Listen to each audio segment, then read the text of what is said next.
तो इस आर्टिकल में हम चर्चा करने जा रहे हैं, अगर आप डेमोक्रेसी को अच्छा करना चाहते हैं तो फिर उसके लिए अच्छे रिफॉर्म्स भी लेकर आइए। तो ये बात यहाँ पर चर्चा हम क्यों यहाँ पर शुरू कर रहे हैं, कल ही यहाँ पर जो नीति आयोग के सीईओ हैं अमिताभ कांत जी, तो उन्होंने यहाँ पर एक स्टेटमेंट दी कि there is an too democracy in India, कि भारत में बहुत ज़्यादा यहाँ पर लोकतंत्र है। तो जो यहाँ पर फार्मर्स का जो प्रोटेस्ट चल रहा है, तो उसी के मद्देनज़र उन्होंने ये बयान दिया, ये स्टेटमेंट दी है कि भारत में बहुत ज़्यादा लोकतंत्र है, मतलब कि बहुत ज़्यादा आज़ादी लोगों को दी हुई है। तो यहाँ पर इसी मुद्दे के ऊपर हम चर्चा करेंगे आज।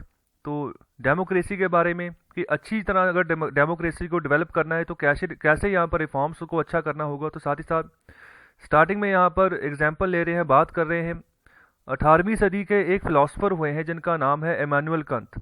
तो इनकी जो फ़िलासफ़ीज़ हैं, इनके द्वारा लिखे हुए कोर्स जो है, ये भी यूपीएससी एस्पिरेंट्स जो है काफ़ी हद तक इस्तेमाल करते हैं। हम इस्तेमाल कर सकते हैं इनके जो कोर्स हैं। जब भी आप मेंस की आंसर राइटिंग करेंगे तो अलग अलग टॉपिक के ऊपर अलग अलग तरह के इनके कोर्स हैं, तो आप इनको भी पढ़िए अच्छे से, आपको काफ़ी जो है अहम जानकारी इनके द्वारा मिलेगी। तो इनकी यहाँ पर बात की गई है कि इन्होंने किसी समय पर बिल्कुल सही यहाँ पर ऑब्जर्व किया था कि जो भी हम काम कर लेते हैं ना, जो भी हम जहाँ पर काम नतीजा कोई भी निकलता हो जाए, यहाँ पर जो भी हम डिसीजन लेते हैं, तो हमारा बेसिकली यहाँ पर डिसीजन यही होता है कि हमने जो फैसला यहाँ पर लिया है वो बिल्कुल सही है, जो भी हम डिसीजन लेते हैं। लेकिन बाद में जब रिजल्ट निकलता है ना, तब जाकर पता चलता है कि मेरा फैसला, जो मेरी जजमेंट थी, या वो सही थी या नहीं थी। तो इन सब चीज़ों का मतलब बाद में निकलता है कि जो मैंने यहाँ पर काम किया वो सही था या गलत था, या क्या उसमें खामियां रह गई। तो बिल्कुल डेमोक्रेसी के मायने में भी यही बातें हैं कि जब ये डेमोक्रेसी आज से 250 साल पहले पुरानी की बात करो, तो वहाँ पर जब ये स्टार्टिंग में ये प्रैक्टिस शुरू हुई थी, तब यहाँ पर उस समय पर भी ये एक जजमेंट ही थी, एक यहाँ पर एक तरह का डिसीजन ही था कि बिल्कुल हम बिल्कुल राइटली डिसीजन ले रहे हैं। अगर हम बात करें अब्राहम लिंकन के समय की, तो वहाँ पर भी उनके द्वारा यही सोचा गया था कि लोगों को हमने यहाँ पर उनको टैकल करना है, उनके बारे में सोचना है, तो उन्हीं के द्वारा चुनी गई सरकार हम बनाएंगे तो ज़्यादा फायदेमंद रहेंगे फ्यूचर में। तो आइडियोलॉजीज़ देखिए आप, अलग अलग तरह की आइडियोलॉजीज़ डेवलप हुई समय के हिसाब से।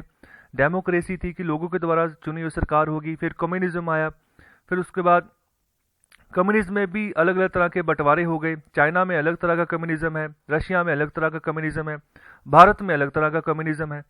तो यहाँ पर आइडियोलॉजीज चेंज होती रहती हैं। तो यहाँ पर 250 साल बाद भी ना, अभी भी कि जो आउटकम निकल कर आ रहे हैं डेमोक्रेसी के, और उसकी जो राइटनेस है, जो उसका क्या सही उसके आउटकम्स निकल के आ रहे हैं या नहीं आ रहे, तो अभी भी इसको बहुत सारे लोग जो दोनों को मिक्स करके चल रहे हैं, डेमोक्रेसी और इसकी राइटनेस को। तो इसी के बारे में अच्छे से यहाँ पर डिस्कशन यहाँ पर कर रहे हैं। तो जैसे मैंने स्टार्टिंग में अमिताभ कांत की बात की कि उन्होंने कहा कि यहाँ पर भारत में बहुत ज़्यादा डेमोक्रेसी है, तो उसके संदर्भ में भी यहाँ पर बातें की गई हैं। तो डेमोक्रेसी की अगर बात करें तो यहाँ पर एक कलेक्टिव एक्ट इसको बोला गया है। बहुत सारे यहाँ पर जो एक्शंस होते हैं, तो उनको कलेक्टिवली अगर हम मापें तो तब हम कहते हैं कि हम यहाँ पर जो काम करते हैं डेमोक्रेसी में, तो उसका जो सबसे जो महत्वपूर्ण फंक्शन होता है यही है कि जितने भी किश्तियाँ यहाँ पर भारत के समुद्र में चल रही हैं, भारत नाम के समुद्र में जितनी भी किश्तियाँ चल रही हैं, उन सबको यहाँ पर लिफ्ट करके चलना है, सबको यहाँ पर बैलेंस प्रोवाइड करना है। तो डेमोक्रेसी का मतलब यही है कि लोगों की सुनना, लोगों की जो जो यहाँ पर आवाज़ है ना, उसको सुनना, उसके हिसाब से काम करना। तो इसी को तो हम डेमोक्रेसी कहते हैं। अगर हमने अपनी ही मनानी है, अपने ही बारे में हमने यहाँ पर अप्रोच दिखानी है कि हमारी बात सुनो, लोग कुछ नहीं है, तो फिर वो डेमोक्रेसी थोड़ी है, फिर वो डिक्टेटरशिप हो गई। अगर आपने एग्जाम्पल्स देखनी है डिक्टेटरशिप की, तो जितने भी मुस्लिम कंट्रीज़ है, मोस्टली सभी जगह डिक्टेटरशिप ही है। तो वहाँ के लोग देखो पिछले 30-30, 40-40 सालों से एक ही बंदे के शासन के अधीन जो है यहाँ पर अपनी ज़िंदगी बिता रहे हैं। तो काफ़ी सारे देश ऐसे भी हैं, जैसे लीबिया था, इजिप्ट में भी ऐसा हुआ कि विद्रोह होना शुरू हो गया लोगों के मन के अंदर ही कि आप अभी हटो, क्योंकि लोगों की सुनी नहीं जाती थी। जो किसी डिक्टेटर के मन में आया उसी को इम्प्लीमेंट करते थे। तो भारत में ऐसा नहीं होता। भारत में लोगों की द्वारा सरकार बनाई जाती है। अगर लोगों के मन में गुस्सा भी होता है ना, वो हर 5 साल बाद निकाल देते हैं। लेकिन जो ऐसे कंट्रीज़ हैं जहाँ जहाँ पर 40-40 सालों से डिक्टेटरशिप चल रहा है, तो वहाँ पर गुस्सा निकाला ही नहीं जाता। और यहाँ पर अगर मिलिट्री यहाँ पर वीक है किसी देश की, तो यहाँ पर जो शासक होता है उसी को भी मार देते हैं। लेकिन इसका कंपेयर अगर हम करें चाइना के साथ, तो चाइना भी एक तरह का, वो तो कहता है कि मैं डेमोक्रेसी हूँ, क्योंकि वहाँ पर वन पार्टी रूल चलता है, लेकिन वो भी एक तरह का डिक्टेटरशिप ही है। वहाँ की डेमोक्रेसी देखो, तो आगे उसी के ऊपर चर्चा करेंगे हम। तो यहाँ पर अगर भारत जैसे देश की बात करें, तो यहाँ पर डेमोक्रेसी का अटेम्प्ट यही है कि यहाँ पर जितने भी यहाँ पर जिस तरह के भी लोग रहते हैं, उन सबको अपलिफ्ट करना है, उन सबको एक बैलेंस प्रोवाइड करना है, उन सबकी जो डिमांड्स है उनको फुलफिल करना है, उनको लिफ्ट करना है। तो इसी तरह के और भी जो सारे रीज़न हैं जो हमें एंगेज करते हैं कि एक अच्छी डेमोक्रेसी हमने बनानी है भारत में। हम कंपैरिजन कर ही नहीं सकते भारत को चाइना के साथ, हमारी डेमोक्रेसी बहुत बड़े पैमाने की है। और भी जो आसपास के कंट्रीज़ हैं उसके साथ, वो कंट्रीज़ भी हमारे साथ कोई कंपैरिजन नहीं कर सकते हैं डेमोक्रेसी के मामले में। और आगे ऑथर यही बात कर रहे हैं कि अभी जो संदेह उठा है ना इसकी एफिशिएंसी के ऊपर, डेमोक्रेसी की, भारत की डेमोक्रेसी की एफिशिएंसी के ऊपर, जो यहाँ पर अभी जो डिबेट में इशू चल रहा है कि there is too much democracy in India, तो ये बिल्कुल यहाँ पर इसकी ज़रूरत नहीं है, ये अनवारंटेड है। ये बिल्कुल यहाँ पर हम कह सकते हैं कि जिसकी कोई ज़रूरत ना हो, तो ऐसे डायलॉग्स यहाँ पर जो है सामने आए हैं।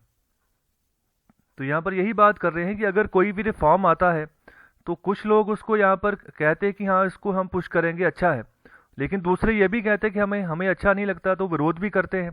तो ये भी यही जो है ना एक अच्छी निशानी होती है डेमोक्रेसी की, और ये सबसे यहाँ पर हम कह सकते हैं कि ऐसी डेमोक्रेसीज ही अच्छे से डेवलप होती हैं, और यही एक तरह की अच्छी एग्जाम्पल्स हो सकती हैं बाकी के देशों के लिए। तो अगर आपने डेमोक्रेसी के बारे में ही पूछना है ना, तो चाइनीज़ लोगों से पूछो आप।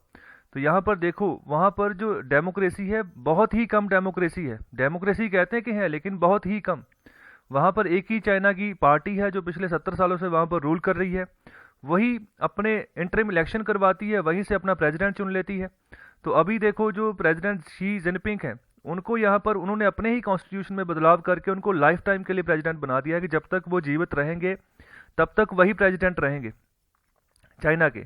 और इसके अलावा देखो, अगर कोई वहाँ पर प्रोटेस्ट भी होता है, तो वहाँ पर अगर बड़े पैमाने पर अगर जाने भी जाती ना लोगों की, तो उसको वो डाटा ही नहीं दिखाता बाकी के वर्ल्ड को। तो यहाँ पर अगर लोग मरते हैं तो मर लेने दो, उसको यहाँ पर कोई फ़र्क नहीं पड़ता।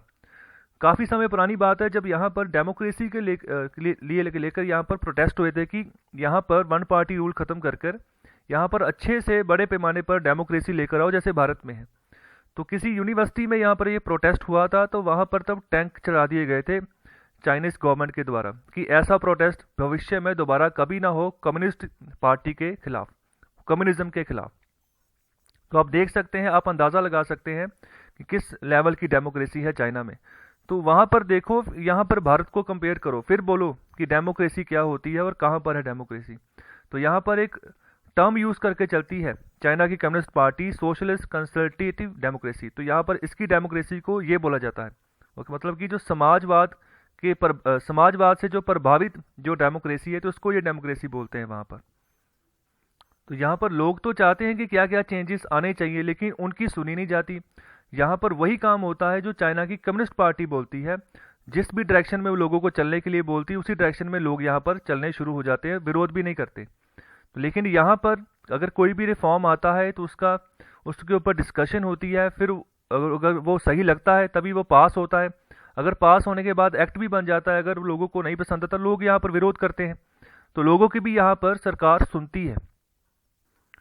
और आगे यहाँ पर बात कर रहे हैं कि अगर हम कलेक्टिव डिसीजन मेकिंग को अगर हम ब्लेम करते हैं, तो वो भी यहाँ पर गलत बात है। यहाँ पर ये भी अगर सही डायरेक्शन नहीं, अगर डेमोक्रेसी को अच्छे तरह से हमने उसका पैमाना बढ़ाना है। तो बात आगे कर रहे हैं कि पॉलिसी पैरालिसिस, मतलब कि कोई भी आप नीति लेकर आ रहे हो, तो अगर वो नीति अगर आप सही ढंग से लेकर आ रहे हो, सही ढंग से उसको पारित करवा कर फिर आगे लेकर आ रहे हो, फिर उसके बारे में डिस्कशन हो रही है, तो यहाँ पर हम कह सकते हैं कि सही है। अगर पॉलिसी पैरालिसिस हो गया, मतलब कि आप अपनी मनमानी कर रहे हो, सिर्फ और सिर्फ अपने जो आपका स्ट्रेंथ है हाउस में, उस हिसाब से हमने उसको पास करवा लिया, जहाँ पर आपके नंबर नहीं भी बनते वहाँ पर भी ये पास हो गया, तो यहाँ पर कोई ना कोई यहाँ पर बुरे लक्षण जो है ना डेमोक्रेसी के नज़र आने शुरू हो जाते हैं, जो कि अच्छे से आने वाले समय में जो डेमोक्रेटिक प्रैक्टिसेस हैं ना उसको ख़राब करेंगे।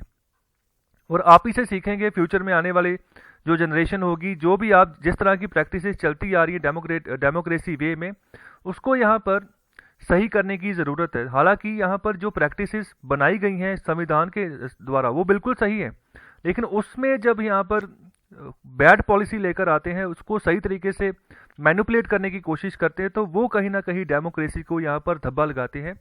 तो हमें यहाँ पर इसके ऊपर फोकस करना होगा। तो यहाँ पर अगर कोई भी रिफॉर्म आता है, स्पेशली अगर कोई टफ रिफॉर्म की बात करें, जैसे अभी ये किसानों का जो रिफॉर्म चल रहा है, तो जो 3 फार्म बिल्स चल रहे हैं, तो काफ़ी टफ रिफॉर्म बन चुके हैं। तो अभी सरकार भी अड़ी हुई है कि यहाँ पर हमने या इसको जैसे है रिफॉर्म वैसे ही रहने देना है।